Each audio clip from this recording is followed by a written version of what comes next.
1825. All over the world, the modern era is being born. It's the Industrial Revolution. America is racing to catch up. In upstate New York, a man-made river is cutting through the wilderness. The Erie Canal is the biggest construction project in the Western world in the last 4,000 years. Over 300 miles long, dug entirely by hand, and America lacks a single qualified engineer. The United States of America isn't about to let nature stand in its way. I think of the spirit of America being imagination combined with tenacity. There's a strong work ethic, the wonderful freedom of creation combined with the mental, muscle, and physical labor. So to me, it represents the best of the human spirit. But the land doesn't always cooperate. A wall of solid limestone, 60 feet high.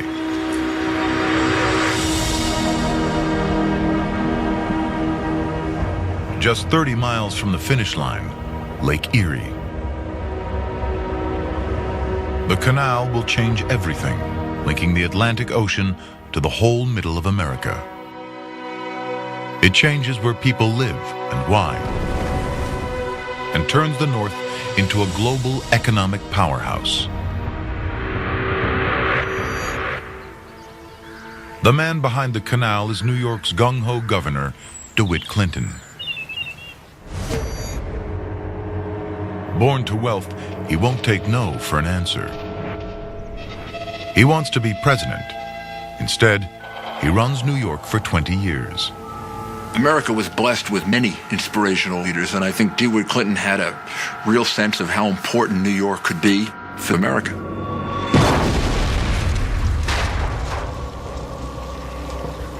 Clinton's vision: to make New York rich. Politically, the canal is a huge gamble. It's savaged in the press as dangerous and too expensive. They call it Clinton's Big Ditch, but it will change New York forever. It is a work more stupendous, more magnificent, and more beneficial than has hitherto been achieved by the human race. Entrepreneurship is about doing things where you don't know what it's going to look like, you don't know what it's going to be made of, you just have this instinct that you can do it and it'll work. Those guys had visions and did it. 50,000 men, 11 million cubic yards of rock, enough to fill the Rose Bowl 26,000 times.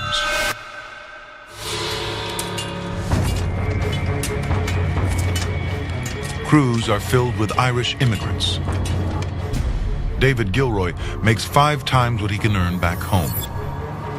But it's hazardous work. They're literally moving mountains, and there's only one way through: gunpowder, a highly combustible mix of nitrate, charcoal, and sulfur. The wrong proportions can be lethal.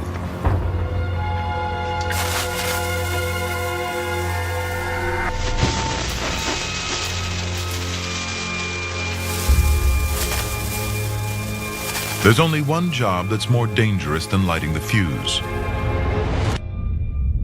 going back to relight it.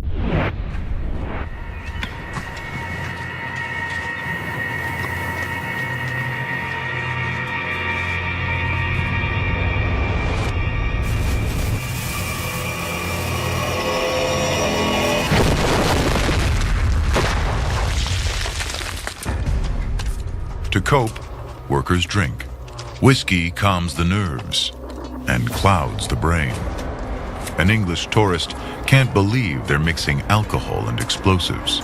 The Irish labourers grew so reckless of life that at the signal for blasting, they were just told their shovels over their heads.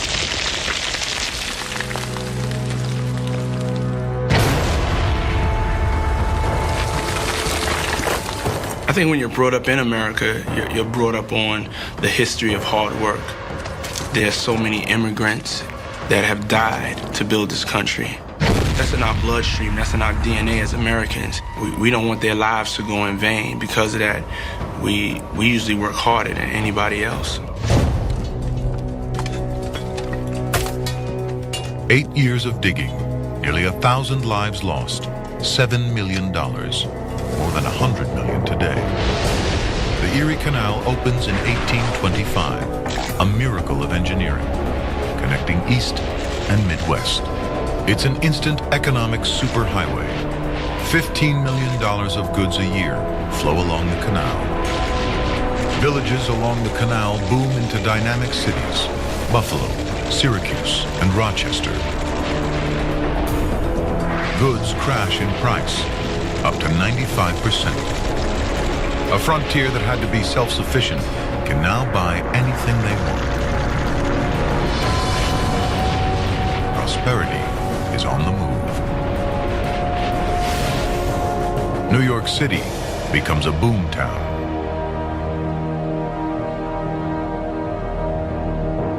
Wall Street takes off as a global financial center. The city quadruples in size and surpasses New Orleans as the nation's #1 port.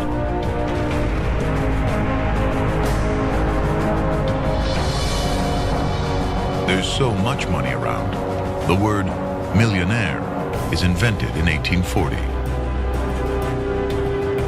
The Erie Canal still shapes New York today. 80% of the upstate population still lives within 25 miles of it.